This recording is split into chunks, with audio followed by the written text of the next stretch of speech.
Founder Anto, nakasuoting picture. Yan. So, ayan po si Founder Anto. Nagpapasyon siya ata itong babaeng ito. Nakasuoting picture mga kalingap. Oh. Sabagay, sexy naman. Usapin natin. Ay, Founder Ann. Yes.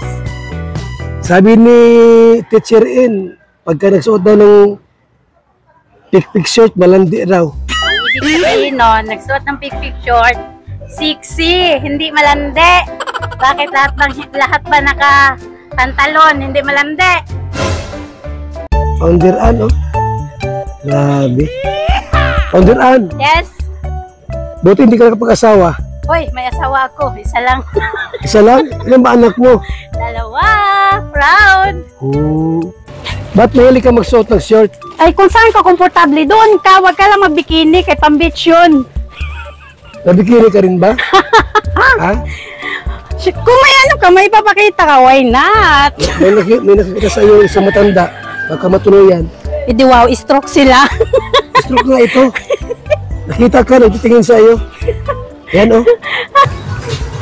Stroke nga ito. Nakita ka, nagtitingin sa iyo. Yan, oh. Jaime! Oh. Ano tinitingnan mo dyan? Tingnan ko po kayo. Founder Ann? Huwag ka magpatingin ng siksi. Baka may stroke kayo. Huwag ka magtingin ng mga siksi, baka may stroke kayo.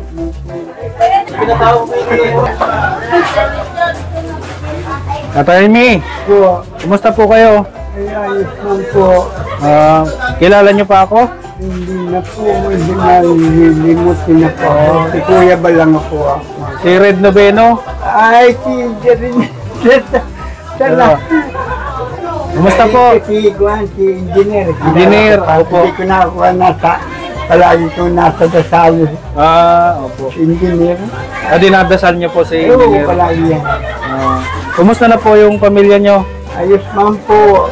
Kailan patay na po yung asawa ko, pinalibing na ni Kuya Bal. Opo.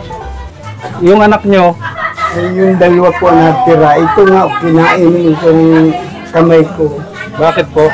Ay, inaabot po. Kinagat kayo? Po. Nako. Isang bola po sa ako, hospital. Napakahirap pala ng pinagdadaanan nyo. Po. Ay, huwag lang kayong tumigil sa pagdadasal na ito. Ayun na lang po, talagang totoo yan. Opo, talagang walang imposible. Wala naman pong talagang imposible sa Panginoon Diyos.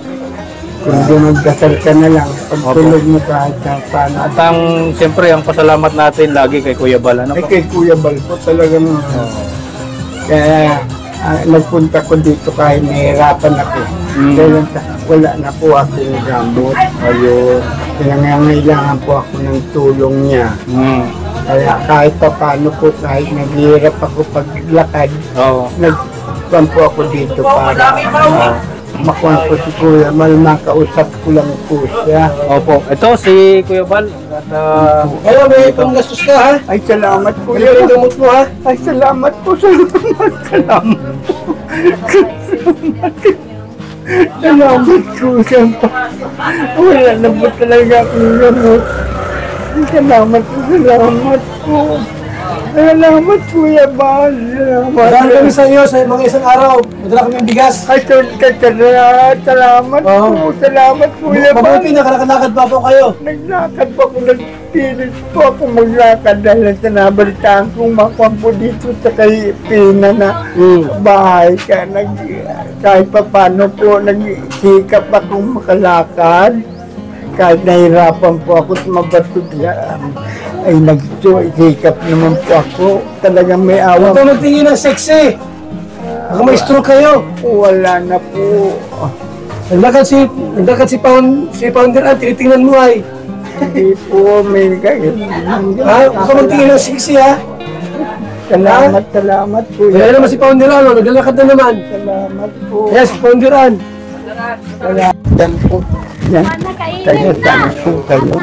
Kasama kayo ni Kuya Bal. Tayo, huwag magtingin ng sexy, ha? At baka may stroke kayo, mahirap na. po. Yan po. Salamat po. Si Tatay Jaime po. Salamat po. May sakit. Yung asawa niya namatay na. Yan po.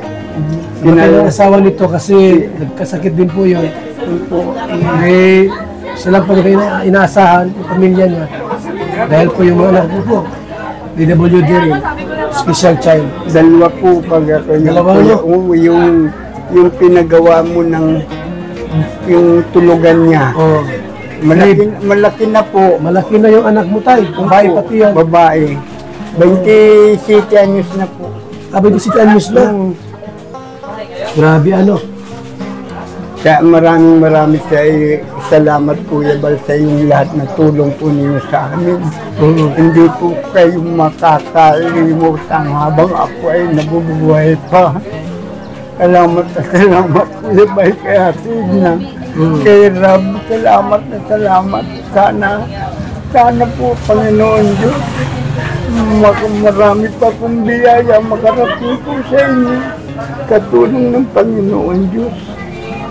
So tayo, alis muna kami ha. Ay, salamat Kuya Bal, salamat. Ba't kayo palagi tayo?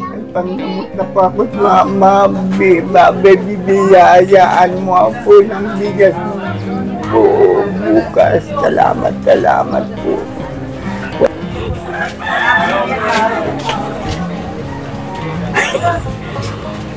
Ba't ka nagkaganyan, Tay? Ay, dahil lang po ito doon, na-stroke po ako. Na-stroke ako, hindi natigas na po sa itong kwento to. Baka marami kang chicks noon, kaya ka na-stroke. Nasobrahan sa chicks. Wala pong chicks na, kaya white blood tata ko. Nabaliktad lang. Hala, baliktad. Akala ko marami kang chicks eh. Kasi dumadaan ako, nakatingin ka sa legs ko. Ano ba yan? Nakukunta ba? Salamat na lang po sa inyo. Ha? Makaisa ka pa niyan, Tay. Ay, wala na po. Wala. Siya ako na lang po ng panak ko. Katulong ni Kuya Balang. Very good.